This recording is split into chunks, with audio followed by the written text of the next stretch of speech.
Welcome back. I am PJ, I'm Tommy. and you are listening to the Episodic Anime Podcast.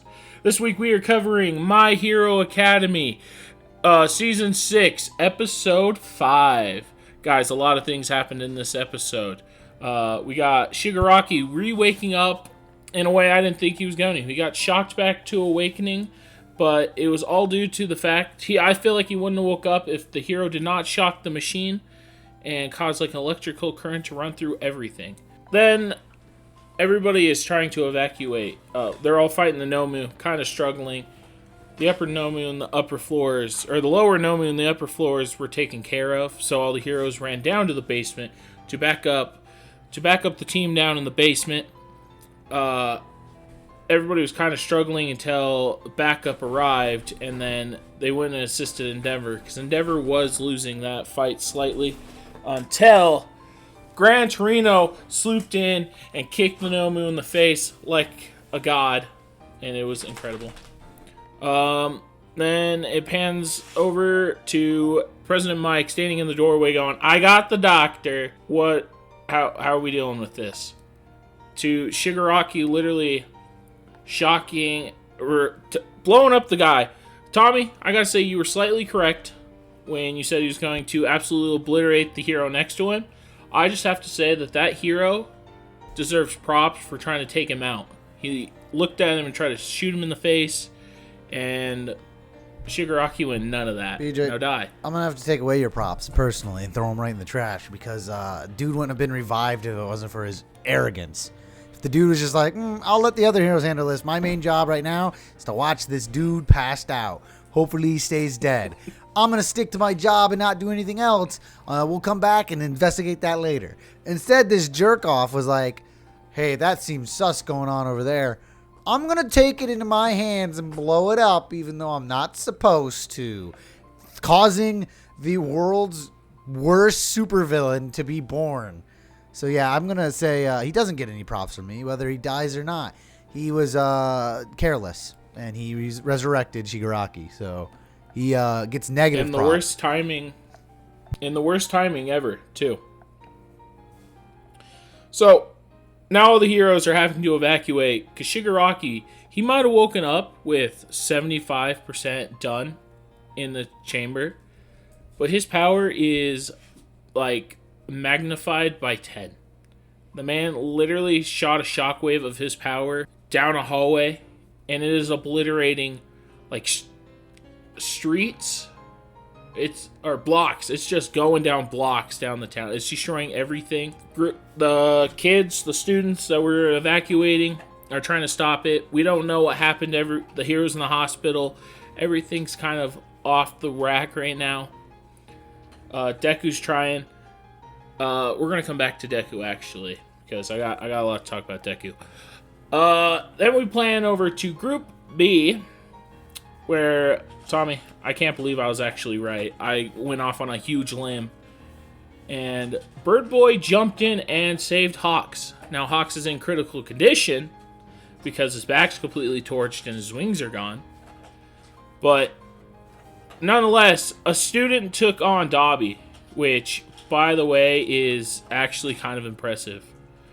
Tom, how do you feel about a student trying to take on one of the worst villains in the show right now? I think it was incredibly stupid, judging on his power is all about being in the darkness, and he took on a villain that's literally creates fire. It was very irrational. However, his mentor was burning alive, and for the people you love, you will jump in front of fire for. Literal fire, you will jump in front of it, and he did that. And not only that, he escaped by other villains' arrogance. So I gotta be honest, good on him. So, as the show goes on, we're noticing that the tide of battle is shifting heavily to the villain side, because literally one of the villains blew up the mansion with ice to stop all the exits being blocked by the heroes. Not only did he do that, Bird Boy saves Hawk, they get away, but the big troll guy in the basement got the orders to go into battle.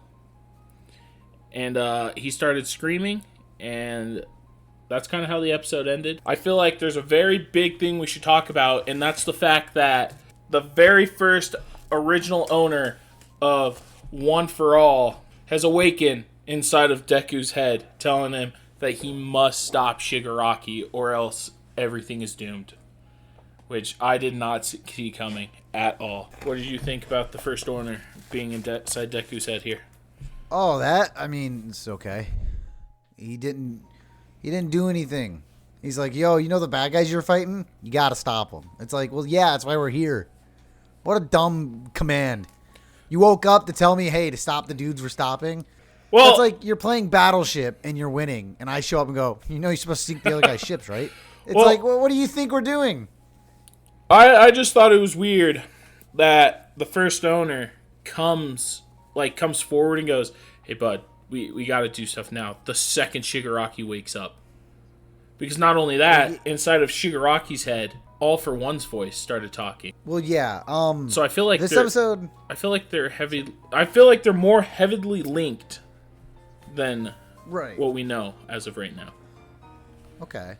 Well, I feel like it's kind of obvious with Deku because One For All is being passed down generation through generation, and the souls of the previous users are stacked up inside of the quirk, I would assume.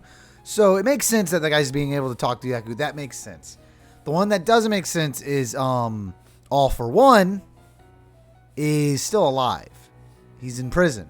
So I don't think he's like talking in his head. I think he has a quirk that makes it to where he can telepathically talk to Shigaraki. And I'm sure the biggest, baddest guy in the world just chilling can probably feel when another big bad awakened. And so he probably went, oh, Shigaraki's awake. I should probably talk to him, run him through a few things. Whereas as soon as that happened, that humongous force of energy that was awakened, I'm sure the first user probably woke up and went, oh, no, that's not good. Listen, boy, you got to do something now. Otherwise, you're screwed in the long run. Yeah. But with Deku's power, I feel like there's more impact with owner number one coming out. Because he's only talked once, and it was kind of showing backstory.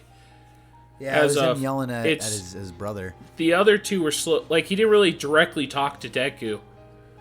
As the other two went, this is my power. We can do great things with it if you just believe. And then the number one comes and goes, hey, bud, I don't mean to alarm you, but you will die if you don't figure this out. And I go, interesting.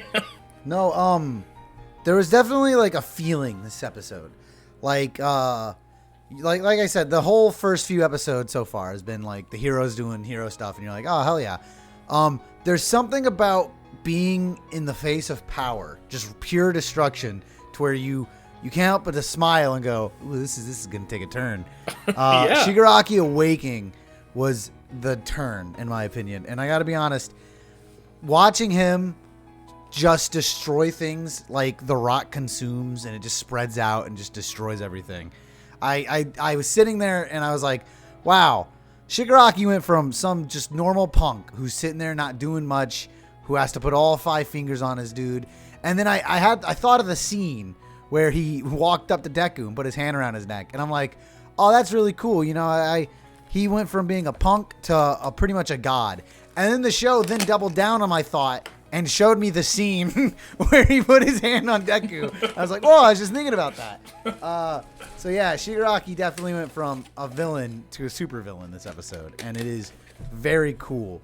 And not only did he go, ooh, I'm a supervillain, everyone knew it. All the heroes knew it. Everyone lost hope. And everyone's retreating. And I think that is a great way to start a bad turn. Oh, yeah, definitely. Also, with the full momentum shift, I feel like that group that was trying to evacuate the hospital, every side character, every one-off character that was in that fight, dead. Oh. I think the main characters are going to be alive. So, like, of course, in Denver, Bunny Girl, a few are only going to make it. I feel like everybody else, dead. Because 2 died. You had the one in touched by Shigaraki died. Then there was another one who died cutting the arm off the Nomu to save Eraserhead. The shield guy. The shield guy died. I feel like the other 2 that were in that group are going to die. And I like the joke about giant butts. I just had to say it. Oh, with Fat Gum? Yeah. Oh, giant butt coming down. Run for your life. Screamed.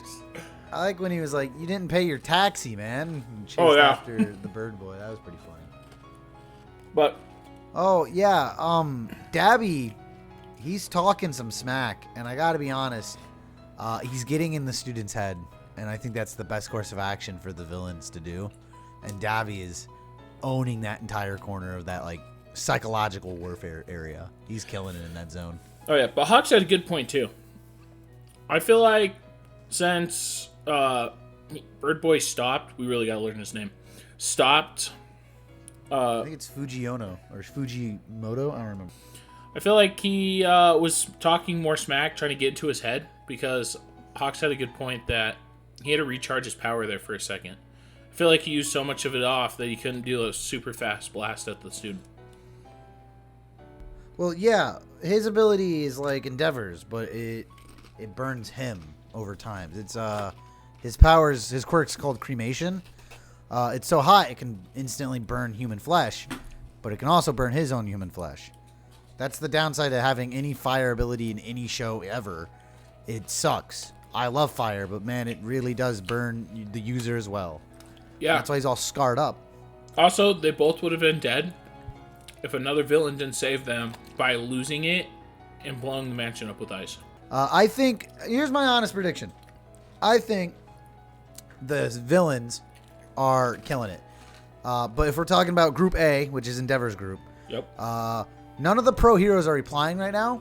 Probably because they're worried or, their stuff got broken. Whatever the reason, that's going to activate the fight or flight in the hero students, like Deku and Shoto and Bakugo and all of them. And they're going to, without a doubt, rush into the scene and just go to save everyone. And that was another good thing that showed how bad this episode went, is whenever it cut to the kids and the fire hair girl was trying to get in contact and couldn't get anyone. They really showed the drastic severity of the situation, that none of the adults are available. So I think the kids are going to run in to save the day. And then over at the other foundation, I think the big guy's going to come out and just start trashing stuff. But he's not going to trash too hard. He's going to primarily focus on getting to Mr. Hands. I forgot his name already. He's going to primarily focus on getting over to Group A, because that's where Shigaraki called him. So he's not going to try and fight anyone. I think he's just going to fold and leave. He's going to I got to get out of here. He's going to run through student Group B and try to make his way to Group A. All right. I'm kind of with you with the kids part, but I feel like the way the battle is going, that no matter what, both groups, the kids are going to have to get involved. That's the short story. In the next episode, Right. Somehow all the students are going to go from being on the sidelines to the front lines almost instantly. It's just to that point in the battle where they can't be involved without, like, being in the way or being at risk of, like, dying. Yeah, this episode started, and I was like, man, we haven't seen any of the kids. When are they going to start fighting? And then this episode went, you want to see the kids fight? Yeah. No. Let me set that up. And then with Group A, I feel like the voice in Deku's head is just going to be, like, so overwhelming that Deku is going to run straight to Shigaraki. But since Deku, the other two are going to follow and back him up. So you're going to have Bakugo. You're gonna have the big three. Yeah. The future big three. They're all going to go and try to be the heroes while everybody else continues to get the students out of the way. But in Group B, there's only one hero there that can stop the rock guy, and that's Mount Lady. I feel like Mount Lady's going to try her hardest to stop him. Mm-hmm. So I feel like it's going to take them a lot longer to get over to Shigaraki, because the battle there is just going to drag out again. Well, I'm gonna build on top of yours just real quick with a little tidbit. You said that the kids are gonna Deku primarily in the big three, the future big three. They're gonna run at what's his name? Shigaraki. Yeah, they're gonna run at Shigaraki, and when they get there, they're gonna be like running and like they're gonna follow Deku. Deku's gonna be like, I gotta get to Shigaraki. I'm gonna predict that the big guy, Gigantosaur or whatever his name is, he's gonna intervene and stand between them. And then Shigaraki's going to sick the big guy on Deku, Shoto, and Bakugo. And they're going to either end up fighting him. Or Shoto and Bakugo are going to end up fighting him. And Deku's going to slip by and go and fight Shigaraki in a one-on-one. So that way we can get cool hero versus cool villain.